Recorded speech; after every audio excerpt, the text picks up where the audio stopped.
We're not taught to feel, but that doesn't mean that you should bypass your responsibility to learn how to feel. Join me, an emotional intelligence and human-centric innovation expert, Antesa Jensen, for a deep conversation that goes beyond the perceived parameters of transformational work to unveil how your internal landscape is impacting our world. In this episode, you'll learn what emotional intelligence truly is, the difference between being an empath and being someone with high emotional intelligence, how to heal through your feelings, and trust me, it's quicker than you think, how your inner transformation impacts our planet, and how to truly be free. Make sure you stick around until the end of the episode where Antesa drops a major love punch that will help you step into greatness. Antesa Jensen specializes in evoking and cultivating human potential through coaching, speaking, and workshop facilitation. She holds a deep understanding of human behavior, entropy, and its impact on innovation, and the essential ingredients required for sustainable and holistic transformation. Her mission is to guide businesses in fundamentally transforming their company cultures to be prepared for the unknown and predictably volatile future of the digital era.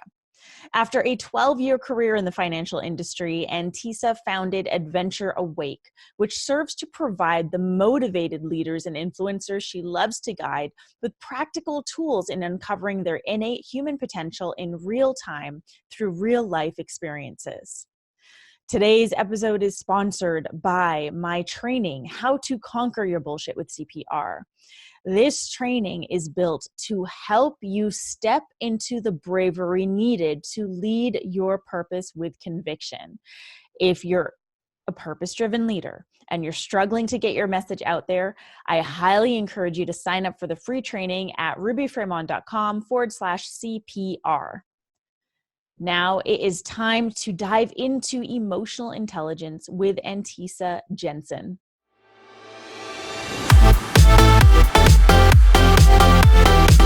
Hey, thought leaders, I am back with another incredible guest, and I have a feeling that our conversation today is going to go deep beyond the perceived parameters of transformational work. So with that being said, I'm super happy to introduce you to Antesa Jensen. Antesa, welcome to today's Thought Leader. Thank you so much for being here. Thank you. It's so exciting to be here and to be on the show with you. Yeah, it's interesting because we really just recently connected and you and I hopped on a really quick connection call. I have these connection calls before I do podcast conversations with people that I haven't met before. And I got to say, like, you intrigue me with your approach. You know, I think that there's 1,000,001 coaches out there. And I think that, right? True story. True story. Yeah. And we all have like our own flavor and we all have our own vibe. And there are those of us who are actually brave enough and courageous enough to bring that flavor and vibe to the forefront of the work that we do. And that's what differentiates us as coaches and as leaders. And I love the flavor and the vibe that you're bringing out into your work. So I don't want to have to explain it to everyone. Why don't we start here? Let's start with you explaining what you do. Just give you the DL. Yeah. So I'm an emotional intelligence expert, and I'm also a specialist in what I call human-centric innovation. And people are always kind of like, what's that? What's that? So emotional intelligence is something that I think more people are familiar with. People talk about that on Harvard Business Review. New York Times is writing about it. You know, we have our intellectual intelligence, which is, what we know to be the brain. Mm-hmm. And your emotional intelligence is kind of the heart language. It's the emotional language. It's your ability to read other people and what's happening for them on the inside. It's your ability also, this is something that is often overlooked with emotional intelligence, is to express what's happening for you as well. So someone who has a high level of emotional intelligence is both attuned to their own emotional experience as well as to other people's emotional experience. Right.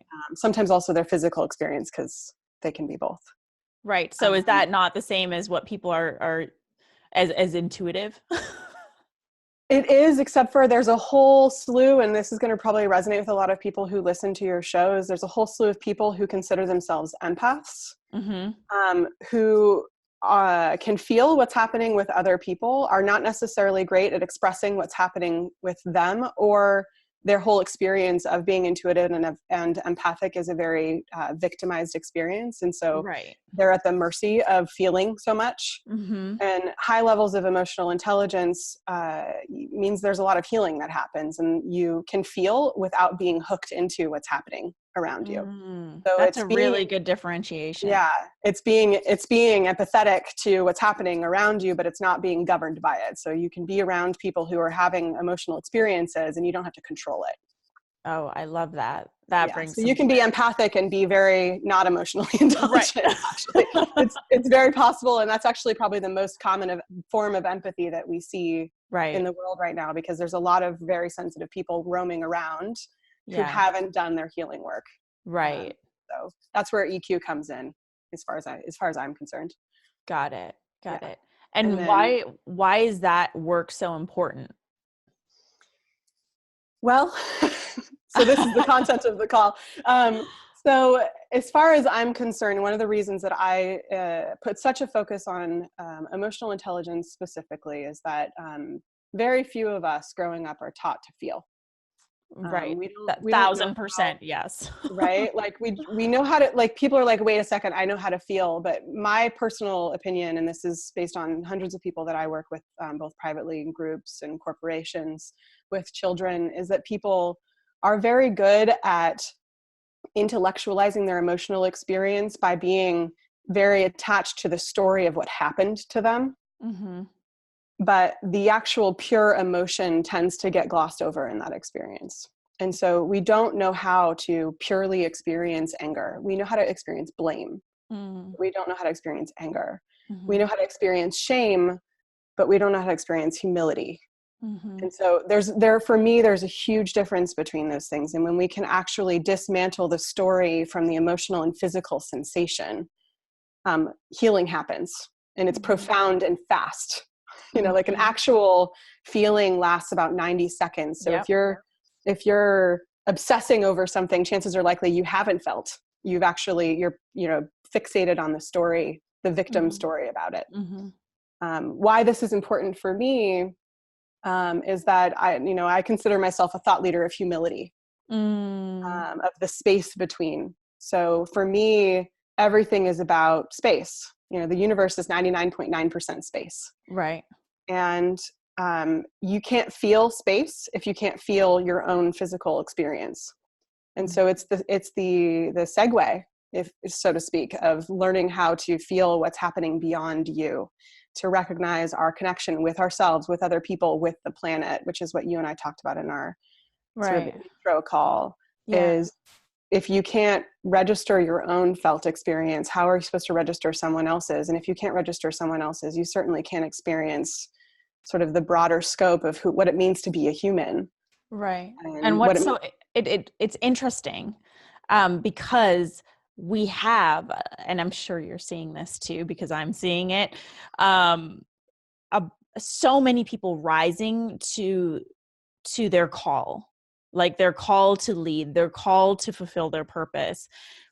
And I've seen these people rush to let me try and understand and feel you, and let me try and understand and feel the world, and let me, I'm feeling so much of the world, and I'm feeling so much of this, and I want to fix this, and I'm doing my work to do this.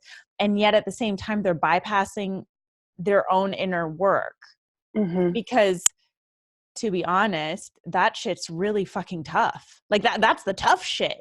Right? That's the real deal. It's like dealing with our own shit, like dealing with our repressed anger, dealing with our repressed traumas, dealing with our repressed sadness, whatever it is, the shame, the guilt, the stuff that we're harboring, like actually being brave enough to come face to face with that. Right. And now that I'm on the other side of that, I'm incredibly devoted to my inner growth, which is why I do this work with my clients, I see how it makes sense. Right. But I know that there are people listening right now that may not even recognize that they're bypassing their work. Because Right. I think that the industry, when I say industry, the personal development industry, I'm doing air quotes for those of you listening, the personal development industry, places like I don't know if you just saw that. I just did a gag me. The truth reveals itself. Keep going. Right. But I feel like there's a rush for us to get better, or a rush for us to heal, or a rush for us to be all love and light and all this shit. And that's what's actually causing this, whether it's conscious or unconscious, this bypassing of like our own work. And what you just expressed is that, like, if we want the world to change as much as we say we want it to, then it all really does start with our own inner work. Totally, I couldn't agree more. One of the things that I regularly come up against, and as a recovering know-it-all, I feel like I can say this with full integrity. And I'm not joking. Like, anyone who knows me, like I was like, referred to as the walking TED Talk years ago. Because I am a gatherer, I'm a Gemini, I'm a gatherer of information. I'm a voracious learner. I love information. Mm-hmm. And what I see and what you're pointing to especially in like the coaching industry, Mm-hmm. is like everyone's a goddamn expert. Right. And what's also happening is that the digital era is kind of making its name in the world. Mm-hmm. And so what I see is that, we're surrounded by information. Information's available everywhere. It's no longer valuable to have information. What I also see is that our capacity to understand an experience does not equate our capacity to be with an experience. Mm. They're two very, very separate things. And talk therapy has, for all intents and purposes, I think it has some value, but what it has also done is it's told people you're healed because you understand why something happened. Mm-hmm.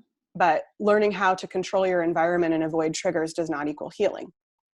And understanding why you got triggered, because maybe when you were 5, your parents ignored you and you cried yourself to sleep or whatever, like that's awareness is an important first step to healing and to recovering your nervous system, but it does not a healed human make.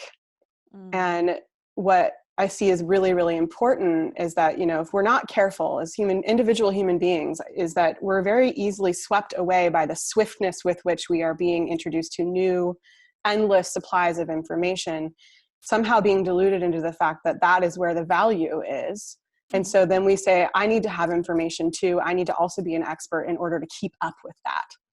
Yeah. But what I see, and this is my own projection into the future, is that what is going to be our future currency is the not knowing. It's the humility. It's the capacity to listen. It's the capacity to hear and feel the space, because that's not something that a robot can ever do. It's not something that you can replace. Like what we don't know is infinite, and we have all these ideas about the world, but what we don't know about the world is where all of the innovation is going to be revealed. And so I say that that innovation and humility are siblings, because you have to be curious in order to truly innovate. Otherwise, you're recreating the wheel. Everyone wants to be the next Airbnb. Right. Everyone wants to be the next Uber. Right. No, like be the next you. Like Tesla wasn't like, I want to be the next Airbnb. Right. Tesla was like, I want to be the next Tesla. I want to be the next whatever. Like it's just, we have this idea that if we piggyback on someone else's bright idea that, we'll be able to do it. And that's what I see a lot of the coaches is like, I'm going to show you how I did it so that you can do the same thing. But a true coach is, I'm going to show you what you don't know about yourself so that you can do it your way. Yes. And create that. Amen. And like that for me is what true coaching is. And I think that's where people have it a little bit backwards. Yeah. It's like the difference between a coach and a consultant. Totally. Totally. I write about this all the time because people are like, give me advice. And I'm like, I don't give advice. No. Right. Sorry. Yeah. you don't want my advice. You don't want my life. Mm-hmm. So if I tell you how to live my life, then you would be inauthentic, and authenticity is what's going to make you money. Authenticity is what's going to have you be fulfilled. It's going to have you feel successful. It's going to make you happy and joyful. That's, you being in alignment with you is what we want. Mm-hmm. So I'm not the expert on your life. You are, right? Mm-hmm. So it's kind of a side tangent to all of these other things. But for me, the thriving to be an expert, the thrive to understand, to need to know how everything works. Like, no, be a woman, be a man, be whatever other gender you identify with, like, be a human being, and let that govern and guide your next steps from a place of not knowing, from a place of curiosity. Like, it's so much more simple than we think it needs to be. Mm-hmm. And if we just remove all the layers, we can get to that. Right. And a lot of people are busy adding stuff on. Right. And when we look at that in terms of the planet and the collective, Right. what is the impact of both? Like those who are just like trying to add, and those who are really looking to shed and uncover who they truly are. Like, what's the impact of both? So I think that we have this idea that more is more. Mm-hmm. And then there are the sort of new age spiritual people who are like, less is more. Right. And then I follow the path of enough attracts more in terms of growth. And that leads you towards the inward journey of uncovering the layers so that you realize that you, as at your essence, like without body, without story, without childhood trauma, without first ex-boyfriend or girlfriend who broke your heart, like who you are at your essence is enough. And so when I work with my clients, everything that I do is grooming them to know that they, who they are, regardless of what's going on with them, are enough. They are good enough. They are smart enough. They are beautiful enough. They are love enough to have whatever it is that they want. Mm-hmm. And then determining what they want and where they've been conditioned to want things that they actually don't want, like learning how to strip away those layers. Right. As it pertains to the planet and to the collective, one of the things I like to tell people is human, the root of the word human is humus, which means of the earth. And we have this idea, and I think, you live in a metropolitan area and so do I, and, you're not necessarily like swarmed by nature. Right. I think anyone who ever goes out into nature, it's like you walk into the woods and you're like, oh, I can breathe. Right. And what I see happening in nature is reflecting who we are. And so our system immediately drops into resonance. And when I say our system drops into resonance, what I mean is the parasympathetic and the sympathetic nervous systems are functioning in resonance. One's not dominating the energy in our bodies. And most of us, excuse me, most of us in the Western world are sympathetic dominant, which is to say high stress. So the sympathetic nervous system is the stress markers. It's the fight, flight, freeze. And the parasympathetic is the calming, calm down part of our nervous system. Yeah. And they both occupy energy in our bodies. And so when they're out of balance, we are creating dissonance, and dissonance affects the greater nervous system. It affects our hormonal system. It affects our immune system.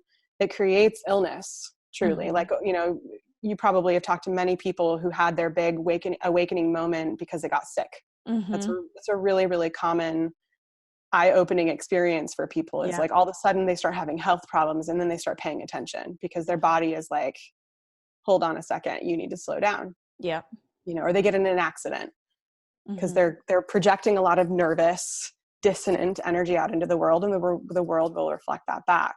And when we're connected when we know that we're connected to the earth, we are energetically entangled with the planet. So we're not just living on the planet, we are a part of the planet. And so even if we live in a city and we think that we're separate and we're just occupying an apartment or, whatever, like the truth of the matter is that we are an extension of the earth.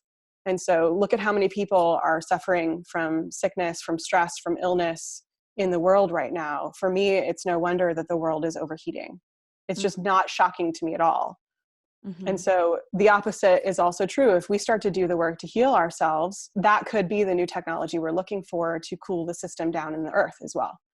And that's my whole theory, is like, if you can actually do the work to learn how to get your system into resonance, to fully functioning into resonance, that functions like a ripple effect, because then your system becomes calming salve for the systems around you. And I have personally experienced that. People sometimes, to my dismay, because I attract a lot of people who are high energy, high nervous energy, but the ripple effect of my presence calms the room down. I can energetically smooth the room out. And when you put a lot of people like that into a room or into an environment, into a city, you can actually have a massive impact on the environment around it. There are studies about this actually being done. Right. Why don't we talk about that? Because I know there's so much that you're sharing where, like, we've heard some level of this in social media or whatever. And I really want to ground it into reality so our listeners can truly understand the impact that their inner landscape has on our world. Yeah. So where this came to the forefront for me is, I don't know if you've heard of the SDGs. I actually can't remember exactly what that acronym stands for, but it's the 17 global climate initiatives. I live in Copenhagen, where they're very like green and carbon conscious here, and so it's just like it's on every, like, in the recent elections. That's all they talked about was, are we setting ourselves up, our economy up for that? And what I see often in the individual is like, those things are great, and what am I supposed to do about that? Right. Like, yes, you can stop using plastic straws. Yeah. Yes, you can, turn your lights off. Right. Yes, you can get an electric car. You can get an electric car. And on the grand scheme of things, the individual impact could potentially, like, I've actually part of a roundtable which shows what the impact of that is. And it's actually relatively small when the individual changes their habits. It's more large corporations that need to change the way that they're producing materials, the way that they're running businesses. In Denmark, one of the largest contributors to greenhouse gases here is Maersk, which is one of the largest companies in the country. And when you see, I don't know if you've seen that map of the top 10 contributors to global warming. No, I haven't. Well, Maersk is one of them, because they're the largest shipping company in the world, and they have fuel, and their shipping stuff is going to the ocean, and the ocean's killing the phytoplankton. The phytoplankton produce 50% of the oxygen on the planet. So, just like, there's just a lot, right? And so, like, as an individual, you're like, well, what the hell am I supposed to do about that? Right. Like, and then that usually leaves people into that, well, fuck it, I'm just not going to do anything. Totally. Or I'm just going to switch to glass straws. Right, because and share it all over. Great, by the way. And share it all over social media. Look at me doing. Look at my glass straw. Look at my glass straw. I love my glass straw. I do too. Actually, I have 4. And the little cleaner that goes in it brings me absolute joy. But when I can rest easy knowing that me doing my inner work is having actually an impact on the people around me and my environment, I actually feel like I'm making a difference. And I really truly believe that one of our innate human needs is to feel like we're making an impact on the world around us. We're all here to be actualized in service. Right. So Maslow got it wrong because he forgot to add that.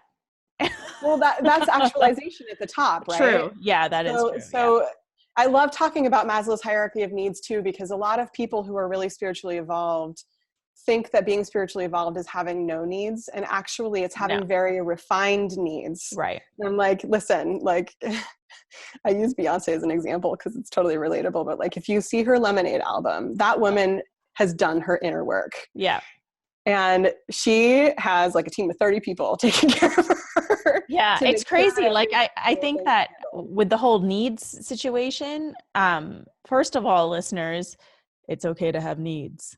Totally. Hello, like, totally okay to have needs. Maslow got it right. It's important to know what your needs are. To recognize what they are, to be aware of them, to acknowledge them, and to like really allow yourself to embrace them. Yeah. Yes. I actually think that in order to be of service in the world, you have to have enough of your own innate value to know that your needs matter. And not just like having a roof over my head, having food and water. It's like, no, like, if you want to live in an involved and expansive place, you might need more than that. And that's perfectly okay. And when you're living in alignment with those sorts of things, you are energetically able to be more generous. And like, for me, like one of my, like a piece of my essence, I love to like pour love into people. It feels so good for me. Like, I feel like I have tendrils on my heart and they just come like out, and I love it. I like to feed people. Like, I'm like a mama, you know? Yeah. And so like nurturing is my jam. I can't do that if I'm empty. Mm-hmm. And so if I don't take care of my needs, I don't get to be in my essence. Mm-hmm. And being in my essence is healing for the people around me and healing for the world. And so if I don't take care of myself, I don't get to be of service. Mm-hmm. And that sort of dispels that whole rescuer thing of like, I just need to give. Like, Right. no, I need to you save the can't. planet. I need to save Yeah. people. I need to raise consciousness. I need to do all this. It's like, okay, Right. great. And what are you doing for yourself? Yeah. Like, have that mission, but you can't, you know, I worked with a shaman in Gabon earlier this year, and she says this very, in her, you know, she's like one of the 13 grandmothers of the world. She's like 87 years old, persnickety as fuck. And she's been around, you know, she's Right. been doing shaman work with one of the most potent plant medicines in the world for like 60 years. And she Right. says, you can't give until you get. Mm-hmm. You have to receive first. And in order for you to receive, you have to remove the layers in order to be able to receive on a Right. like purely spiritual level, but like energetically, emotionally, if your emotional needs aren't being met, you can't give someone else their emotional needs. That Right. is dysfunctional. That's enmeshment. That's But that codependent. also goes against the idea of the selfless servant, which is Right. kind of what like a lot of religions Like teach. bodhisattva vows Right. and stuff like that. And it's like I don't understand that at all. And yet we have like this whole new rising of leaders who are like, no, fuck all this shit that I need to do for myself. I'm here to move the collective forward. I'm here to help humanity. So I'm going to serve, serve, serve, serve, serve. And then what? Like, what Yeah. about you? What about your needs? What about your growth? What about how your energy is actually contributing to the planet? Because eventually you're going to end up burning out.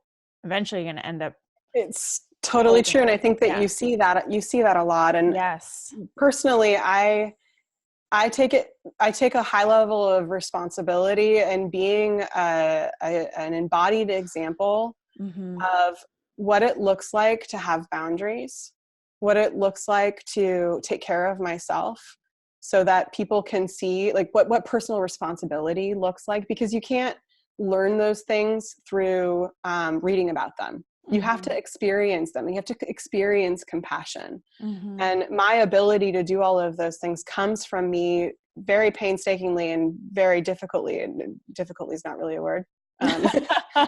At times, I'm normally very eloquent with my language, but it required a lot of work. Like, it was super hard for me to have boundaries for a really long time. I didn't learn those growing up. I learned that my boundaries were going to be violated no matter what I did. I Right. learned betrayal. I learned Mm-hmm. violation. Like, I had to learn how to not be severely codependent.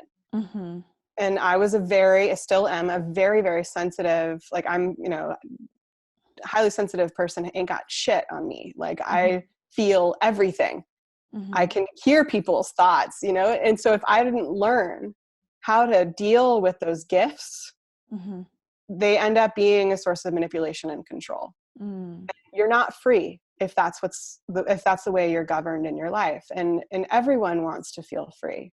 And the way to be free is to rid yourself of the burden of thinking you need to know everything. Mm-hmm. You know, it's to let go of this idea that there's only right or wrong.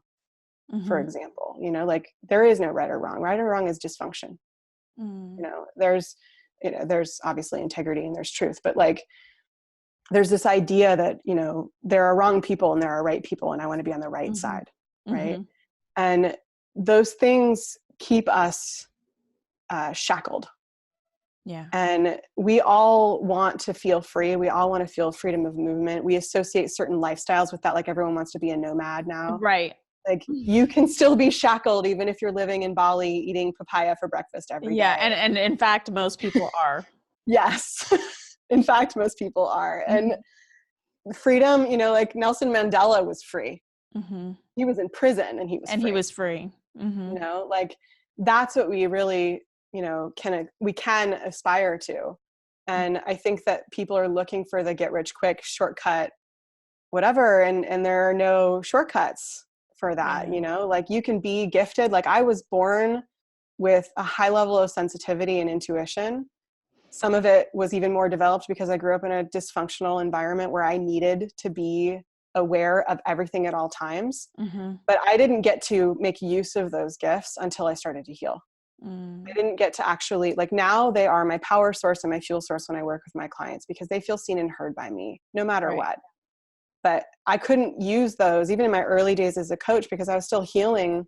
I would basically like punch them in the face with truth, and that didn't work. Like I Right. could see all the things that I could see, and it still wasn't helpful for them. Yeah. And now I know how to help people without hanging myself out to dry. Mm-hmm. And for me, like, I'm deeply connected to nature. I'm all about like leave no trace, keep things in better, or leave things in better condition than you found them. The earth is my mama, like I Mm-hmm. want to take good care of her, and I can't do that if I'm not taking care of myself. And when I take care of myself, I am taking care of her, because we are the same. We're entangled, Mm-hmm. So that's like my whole shtick, Right. you know. Yeah. That's my why. And if I can help other people remove the layers and the barriers that are getting in the way of them having that experience, this is what ecstasy feels like. This is freedom. And I want everyone to know that. Yeah. And it's powerful, and that's powerful work. And it's the work that's really needed, especially now where we're at as human beings, living Right. in a very digital age, also living in a very scary time with the state of the planet. People feeling helpless or hopeless, or like they're not able to really contribute something, or people wanting to play the martyr, or people wanting to be the selfless servant. And it's like, no, all of this begins within. All like, Yeah. what would happen? Imagine what would happen if every single person on this planet did their inner work. Like, imagine Yeah. the impact that would have. It'd be huge. Because you can still use a glass straw. Like, everyone on the planet could still use glass straws and still be like fucking assholes and not do their own inner work, and their energy is still impacting the planet, right? Like, sure, we've Yeah. removed plastic straws, and the energy piece is still there energetically. It's crazy because like I know, like, a lot of people talk about energy. A lot of people talk about how like attracts like this is known now. Like, we just know Mm-hmm. this. And it's interesting to introduce the idea of, and this also impacts the energy of our planet, our Yeah. home, Yeah. like energy is all the same. Right. And it's all connected. It's all connected. We have the possibility, if we choose to function like those starling birds, where we can communicate. Like I call it the original Wi-Fi, is like the Yeah. limbic system. Once upon a time, that was how people were able to communicate. Like, how did you find your grandparents when you planned to meet on a street corner at 7:00? You showed up at 7:05. They waited. You found each other. Like, there's a whole generation, 2 generations now of kids who can't function without Google Maps and Facebook Messenger or whatever. And there's something I wanted to say about what you spoke to, which I think is really important. And I'm sure that you've got a lot of high performing overachievers. I'm an overachiever too.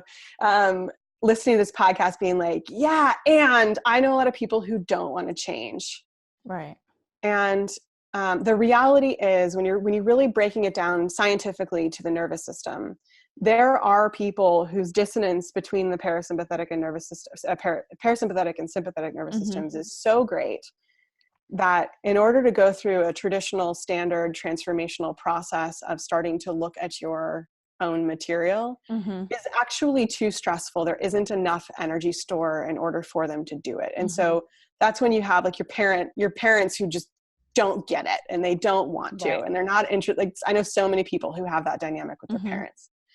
I work with businesses. There are tons of people in organizations who just want to be dead weight and retire, and they want you to just lay off. Yeah. And the reality is that for those people, transformation as we know it to be, which is doing the work, Mm-hmm. is too great a task. Mm-hmm. And I have conversations now with people who are in the science of, astrophysics and quantum biology. Those are some of the people that I hang out with these days. Mm-hmm. And what we're Awesome. talking about is, how do you initiate true transcendence for the people who do not have the energy stores for a transformational journey? Because like, Mm-hmm. you think like the hero's journey, like there's going to be struggle.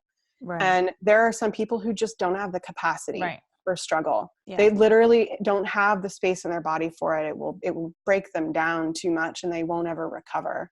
And so for those people, you need transcendence. And so those who have the energy to go through a transformational journey and to reach the moment of transcendence, Mm-hmm. of actualization, of, affiliation with one another and cooperation and collaboration in that way, those people have the possibility to energetically polarize people into transcendence who might otherwise never transform. Mm. So you can literally energetically pick them up and bring them up to this new level. And then they have to learn how to live there. Obviously, they need to learn, I call it the practicalities of transcendence. They need to learn how to continue to maintain themselves in that state. They need to learn how to have needs. They need to learn how to express themselves. But you can actually energetically give them that through a massive amount of people coming together, and energetically you can uplift someone. Right. It's possible to shift someone in that way. So that's what I say to that question. And no doubt someone on this podcast is listening to that. For sure. Is that, transformation for me is old school. Like now it's like, how do we transcend? How do we heal and transcend? Mm-hmm. Because the transformational journey, we ain't got time for that shit no more. Right. Transformational journey takes years. Yeah. And so the next step is transcend. The next step is heal and transcend, and then learn tools and the practical tools of that, emotional expression, learning how to feel. Those are really, really important so that the expansion can happen. Mm-hmm. Definitely. So. Definitely. Yeah. And being like undeniably devoted to that practice day in and day out, like not having it be something that you kind of do when you feel like doing Once and a when you're month. inspired to do, right? Like it's just, this is your way of being. Yeah. Yeah. Yeah. And if you're a person listening to this who hasn't had that kind of experience, I like to say, if you want it hard enough, you'll find it. Mm-hmm. And, you may not even know what you're looking for, but if you start looking, the thing that you need will find you. Yeah. And that for me it was certainly how I found my own journey. Is I just said, I need a change. And I was willing to acknowledge that I had no idea what that change was. I didn't even know how to Google it. I just knew I don't want to stay where I am anymore. That was all I could say. Is I couldn't ask Google, where do I go? And sure enough, I would meet people who introduced me to meditation. I started getting involved with the coaching industry. I hired my first coach for thousands and thousands of dollars, and it changed my life. Mm-hmm. And, I was going through an awakening at the time. It was painful, and I was willing to do whatever it took. And if you want to change your life and you're willing to do whatever it takes, the resources will avail themselves to you. Yeah. I love that. I love that. We are at the end of this episode. Conversation was flowing hard, and I know we went deep. So to our listeners, thank you for listening. Antesa, do you have any final thoughts that you want to share with our listeners? Yeah. So kind of alluding to what we're relaying back to what we were talking about earlier about everyone being an expert, is that, people are really trying to be masters these days. Mm-hmm. And what I know to be true is that masters that are real masters are developing their mastery by allowing themselves to regularly be humbled by their humanity. And if we're not in a hurry to be great, we will become great. And that's, for me, that's kind of my final thought, is allow yourself to be human. That's where the freedom lies. Yeah, I love that. If we're not in a hurry to be great, we'll be great. Yeah. I love that.